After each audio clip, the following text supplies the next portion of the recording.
Apples are a health staple and can make for a really tasty dessert. So today I'm going to show you my take on a baked apple that's healthy and low calorie.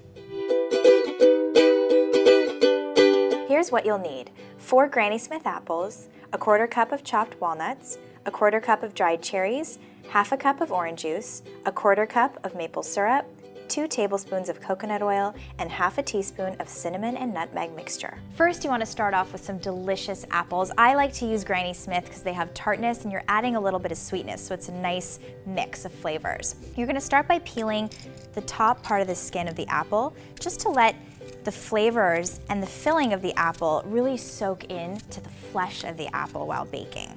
Then you want to core the apple. Now the important thing here is you don't want to push the core all the way down to the bottom. You want to leave a little bit of the apple so the filling has something to sit on.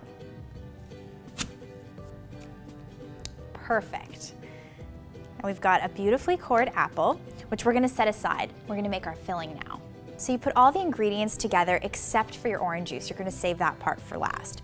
So I'm using walnuts, which give a little bit of crunch and they have a lot of healthy fats.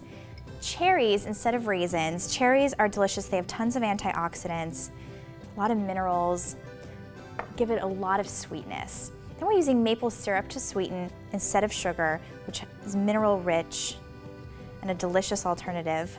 And I love the maple flavor when it comes to baked apples.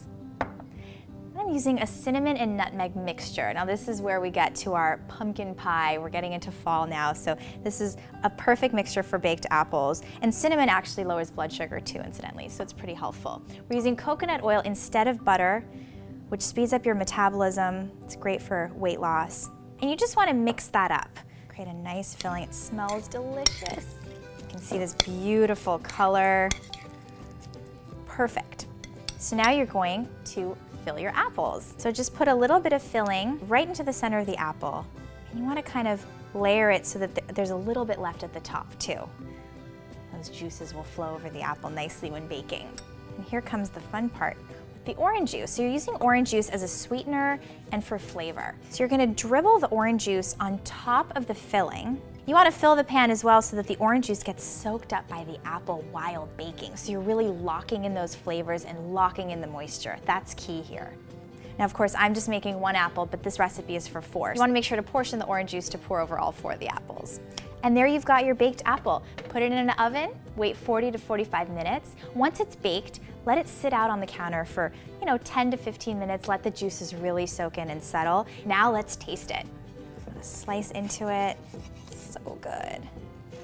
And when you serve it, you can slice it for people. I like to serve them just as 1 whole apple per person. If you do slice them up, make sure to get some of the filling on top. It's the best part.